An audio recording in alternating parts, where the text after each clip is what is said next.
હવે ચર્ચા કરવી છે વડાપ્રધાન નરેન્દ્ર મોદીના ફ્રાન્સના પ્રવાસની, કારણ કે વડાપ્રધાન નરેન્દ્ર મોદી આમ તો અનેક વિદેશ પ્રવાસે જતા હોય છે અને જ્યારે પણ એ વિદેશ પ્રવાસે જાય છે ત્યારે વડાપ્રધાનનું તો સ્વાગત થાય છે, સાથે સાથે એ દેશનું પણ સન્માન હોય છે જ્યારે વડાપ્રધાનનું સન્માન થાય છે। જ્યારે વડાપ્રધાન ફરી એક વખત ત્યાં પહોંચ્યા હતા ત્યાં ફરી તેમનું સન્માન કરવામાં આવ્યું હતું। એટલું જ નહીં પરંતુ તેમને ફ્રાન્સનું સર્વોચ્ચ સન્માન એનાયત કરવામાં આવ્યું હતું ફ્રાન્સના રાષ્ટ્રપતિ ઇમેન્યુઅલ મેક્રોન દ્વારા।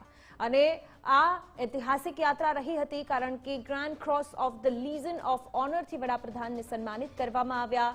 સાથે જ વડાપ્રધાન ફ્રાન્સના બેસ્ટિલ ડે પરેડના મુખ્ય અતિથિ રહ્યા હતા।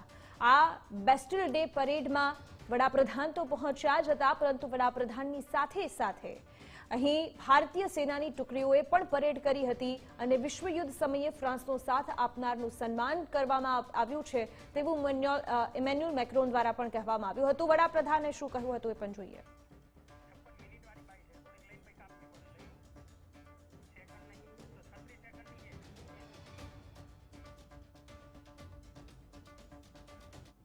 खुद का व्यक्तिगत रूप से फ्रांस के प्रति लगाव बहुत पुराना रहा है और मैं उसे कभी भूल नहीं सकता। करीब करीब 40 साल पहले गुजरात में अहमदाबाद में फ्रांस के एक कल्चरल सेंटर अलायंस फ्रांसे की शुरुआत हुई थी और भारत में फ्रांस के उस कल्चरल सेंटर का पहला मेंबर आज आपसे बात कर रहा है। अपनी साथे कैप्टन जितेन्द्रभाई जोशी जोड़ाई गया है, तेओ संरक्षण निष्णात है। सर, काले पण आपणे आ मुद्दाने लईने चर्चा करी हती, परंतु आजे फ्रांसमां ज्यारे वडाप्रधान पहोंच्या तेमनुं सन्मान त्यां करवामां आव्युं। फ्रांसना सर्वोच्च सन्मानथी तेमने नवाजवामां आव्या। एटલું જ નહીં, अनेक एवी डील થઈ કે જે ભારત માટે પણ ઘણી ફાયદાકારક રહેશે। તો આ મુલાકાતને કઈ રીતે જોઈ શકાય ભારતના ફાયદામાં? જી દિવ્યાજી, સર્વપ્રથમ તો આપણો આ કાર્યક્રમ મુદ્દાની વાત અને ગુજરાત ફર્સ્ટ ન્યૂઝ ચેનલના માધ્યમથી જે બે મોટા ધમાકાઓ સાથે ભારતે આજે ગગનભેદી નાદ કર્યો છે તેને બિરદાવીએ અને એની ગૂંજ ખૂબ આગળ સુધી જશે એ બંનેની વાત કરીએ તો યસ, જે રીતે આપણે ચંદ્રયાનનો હેટ્સ ઓફ ટુ ઇસરો જે રીતે આ વાત થઈ છે તે, અને સાથોસાથ આવી જ રીતે એક ગગનચુંબી નાદ સાથે उत्साह साथे बहादुरी साथे जे रीते भारतीय सेना वर्ल्ड वॉर 1 में भारतीय सेना ए समये अंग्रेजोनी साथे रहीने फ्रांसनी फोर्सेस साथे फ्रांसनी जमीन यूरोप में, आफ्रिका में, नॉर्थ आफ्रिका में त्यां बधे लड़ीती एवुं ज बहादुरी अने शौर्यनुं निरूपण करतुं बेस्टिल डे परेड में आजे जे परेड में आपणी ट्राई सर्विसेस परेड अने दिव्याजी आपे खास नोंध्युं हशे के जे आर्मी ની પંજાબની રેજિમેન્ટની માર્ચિંગ કન્ટિન્જન્ટ તો ખરું જ, પણ એરફોર્સ અને નેવીના જે માર્ચિંગ કન્ટિન્જન્ટ્સ હતા તેમાં લેડી ઓફિસર્સ પણ આગેવાની કરતા હતા અને એ જ્યારે ત્યાં સેલ્યુટ કરે યુરોપની સૌથી જૂની અને સૌથી મોટી એવી આ સૈન્ય પરેડમાં, તો યસ, આ એક બહુ જ મોટી વાત કહેવાય ભારત માટે, એક ગૌરવની, એક સન્માનની વાત કહેવાય। વિઝિટને કઈ રીતે જોઈએ તો ભારત અને ફ્રાન્સ વચ્ચેના, જેમ આપણે અગાઉ વાત કરી તેમ વર્લ્ડ વોર 1 સમય અને એ પછી પણ ફ્રાન્સ હંમેશા ભારતની સાથે ઊભું રહ્યું છે।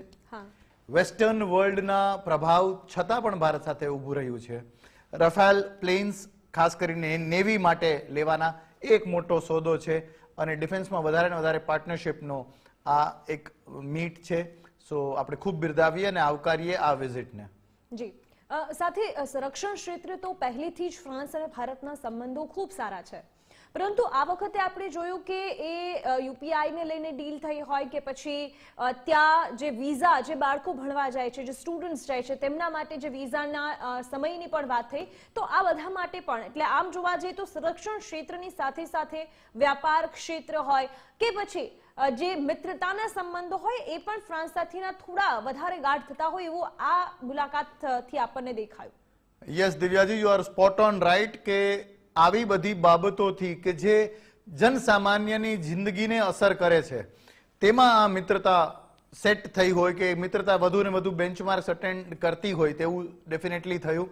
નહીં તો જોઈન્ટ સ્ટેટમેન્ટ આવતા હોય છે, એક પ્રેસ બ્રીફ આવતું હોય છે, આ બધું થતું હોય પણ all of it is lip service, ખાલી બોલાતું હોય છે, હકીકતોમાં એ ટ્રાન્સલેટ નથી થતું. તો યસ, આ પણ થયું છે. યુપીઆઈ જેવી બાબત, વિદ્યાર્થીઓના વિઝાની બાબત, ડિફેન્સની બાબત, બાકી બધી જગ્યાએ ગ્લોબલી આપણે કઈ રીતે ફ્રાન્સ મદદ કરે, આ બધી વાતોમાં ટેન્જિબલ બેન્ચમાર્ક્સ કે જેને જોઈ શકાય કે આપણા દૈનંદિન જીવનમાં ફેર પડ્યો છે એ જોવા મળે છે. તો એ દેખાડે છે કે our prime minister now is walking the talk. એ ખાલી વાતો નથી, લિપ સર્વિસ નથી, એકચ્યુઅલ ટેન્જિબલ ડિફરન્સ આપણે જોઈ શકીએ. તે તરફ ભારત અને ફ્રાન્સના સંબંધો આગળ વધી રહ્યા છે. સાથે જ જ્યારે વડાપ્રધાન ત્યાં પહોંચ્યા હોય, આમ પહેલી વાર નથી બન્યું કે કોઈ વડાપ્રધાન દેશમાં ગયા હોય અને ત્યાં તેમને એ દેશનું સર્વોચ્ચ સન્માન આપવામાં આવ્યું હોય. પરંતુ યુરોપિયન દેશોની વાત કરીએ અને તેમાં પણ ખાસ ફ્રાન્સની વાત કરીએ તો આજે એ સન્માન પણ તેમણે વડાપ્રધાનને આપ્યું હતું, ખુદ રાષ્ટ્રપતિએ. અને સતત હમણાં છેલ્લા ઘણા થોડા સમયમાં આપણે જોયા તમામ વિદેશ પ્રવાસ, એમાં એ જ પ્રકારના સન્માન વડાપ્રધાનને મળ્યા છે અને સ્વાભાવિક છે કે વડાપ્રધાનને મળ્યા છે એટલે ભારતને પણ મળ્યા છે.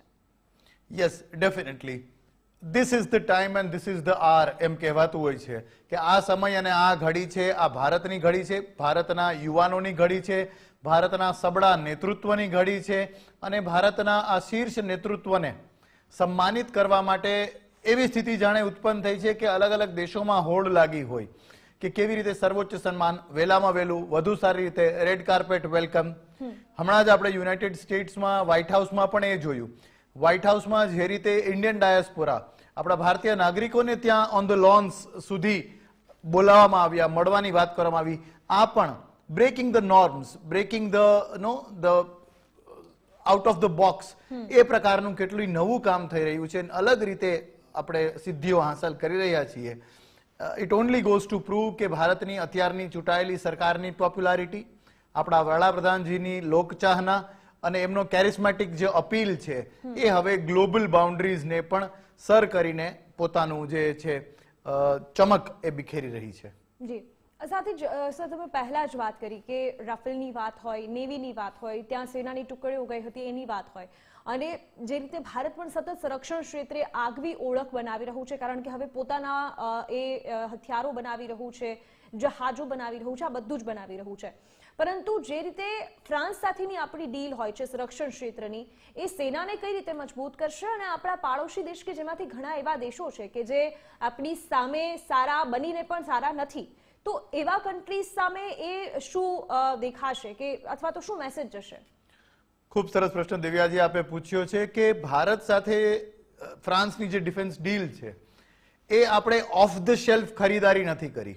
ઓફ ધ શેલ્ફ ખરીદારી એ પ્રકારની હોય છે કે કોઈ આર્ટલરી પીસ છે, કોઈ પ્લેન છે, કોઈ વેપન કેરિયર છે, ફાઇટર પ્લેન્સ છે, સબમરીન્સ છે, એ જેવા છે તેવા જ આપણે વિદેશથી ખરીદીને લઈને આવીએ તો એમાં કસ્ટમાઇઝેશન નથી થતું હોતું અને ભારતની ઇન્ડસ્ટ્રીઝને એનાથી કોઈ ફાયદો નથી થતો હોતો. અને આ બંને કારણોસર ભારતીય સેના, ભારતીય સૈનિક અને ભારતના જનમાનસમાં પણ એ ઓનરશિપનો ભાવ નથી આવતો. ફ્રાન્સ સાથેની ડીલ જે રફાલની છે એમાં આપણે ઘણું બધું મેન્યુફેક્ચરિંગ અહીંયા કરવાના છીએ.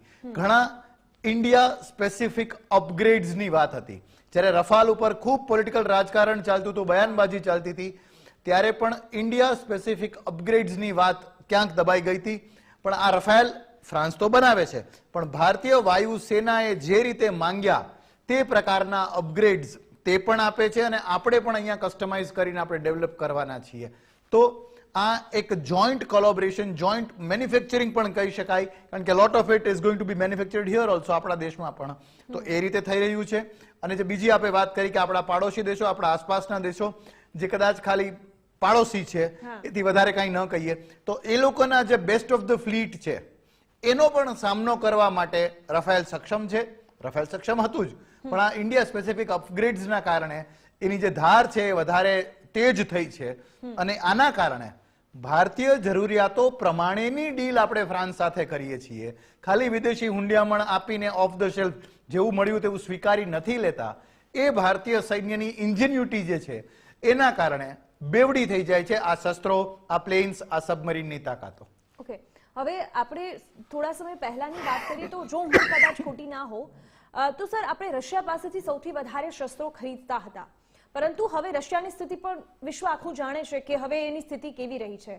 અને બીજી બાજુ આપણે પણ એટલા કેપેબલ થઈ ચૂક્યા છે કે આપણે શસ્ત્રો બનાવી શકીએ અને વહેંચી પણ શકીએ. અને આવા સમયે હવે આપણી પાસે શસ્ત્ર ખરીદવા માટે પણ ઘણા બધા ઓપ્શન્સ, જેમ કે અત્યારે ફ્રાન્સ છે, અમેરિકા છે, આવા ઘણા બધા કન્ટ્રીઝ ખુલી ગયા છે. અને એ સારી વાત પણ છે. પણ આ બધા જ સિનારીઓને કઈ રીતે જોઈ શકાય કે જ્યારે બાજુમાં ચીન પણ હોય, પાકિસ્તાન પણ હોય? ખૂબ જરૂરી છે કે ભારતીય સૈન્ય એની પાસે જે વેપન્સ છે, ભારતીય વાયુસેના કે જેની આખી આ ફ્લીટ છે, જેમાં હેલિકોપ્ટર્સથી માંડીને અનમેન્ડ એરિયલ વ્હીકલ્સ આપ કહી દો, ફાઇટર જેટ્સ કહી શકો કે એ હોય, અને નેવી પાસે પોતાનો ખુદનો બેડો છે, એમની પોતાની ફ્લીટ છે. આ બધામાં ડાયવર્સિફિકેશન ખૂબ જરૂરી છે. ડાયવર્સિફિકેશન સો ટુ સે કે ટેકનોલોજી પ્રમાણેનું ડાયવર્સિફિકેશન, કઈ રેન્જ ઉપર મારક ક્ષમતા સાથે કામ કરી શકે એનું ડાયવર્સિફિકેશન, અને અદ્યતન ટેકનોલોજી એવી કે જેમાં જીપીએસ નો આપણે સહારો લેતા હોઈએ છીએ, એમાં કે જેમાં આપણે એમ્યુનિશન જે છે એ આપણી ઈચ્છા પ્રમાણે હાઇબ્રિડ પ્રકારનું એમ્યુનિશન, વોરહેડ્સ એ વાપરી શકતા હોઈએ. તો આ ડાયવર્સિફિકેશન માટે ખૂબ જરૂરી છે કે આપણે અલગ અલગ દેશો પાસેથી આપણા શસ્ત્રો અને આપણા ઇક્વિપમેન્ટ ખરીદીએ. ઇન્ટરનેશનલ ડિપ્લોમસી પણ એ જ સૂચવે છે કે કોઈ એક જ દેશ પર નિર્ભર રહેવું એ જાણે કોવર્ટલી આપણે એના તાબે થતા હોય, એમના પર નિર્ભર થઈ જતા હોય તેવું થતું હોય છે. અને ત્રીજી સૌથી મોટી વાત, ભારત હંમેશાને માટે ખરીદાર રહેશે એવું નથી થવાનું. ભારતની ડિફેન્સ DRDO ની પ્રોડક્શન કેપેબિલિટીઝ ઘણી સારી છે. કદાચ એક સારો સોનેરી દિવસ, ઓલરેડી આપણે ઘણું બધું કરીએ છીએ, પણ એક વધારે સારો દિવસ એવો પણ આવવાનો છે અને આવવો જોઈએ કે આવા અલગ અલગ ડાયવર્સિફાઈડ ઇક્વિપમેન્ટને લઈને, વાપરીને ભારતમાં પ્રોડક્શન થાય અને વિશ્વના બીજા દેશો ભારતીય ડિફેન્સ ટેકનોલોજી ખરીદે અને એનાથી ભારતીય સેના વિદેશી હુંડિયામણ મેળવે અને ભારતીય સેનાને આખો દુનિયાનો ગ્લોબલ એક્સપિરિયન્સ થાય. તો ત્યાં સુધી જવા માટે અલગ અલગ દેશો પાસેથી અલગ અલગ વસ્તુઓ ખરીદવી એ ખૂબ સારું અને પ્રુડન્ટ ડિસિઝન છે. જી સર, ખૂબ સરસ માહિતી આપી એ બદલ આપનો ખૂબ ખૂબ આભાર.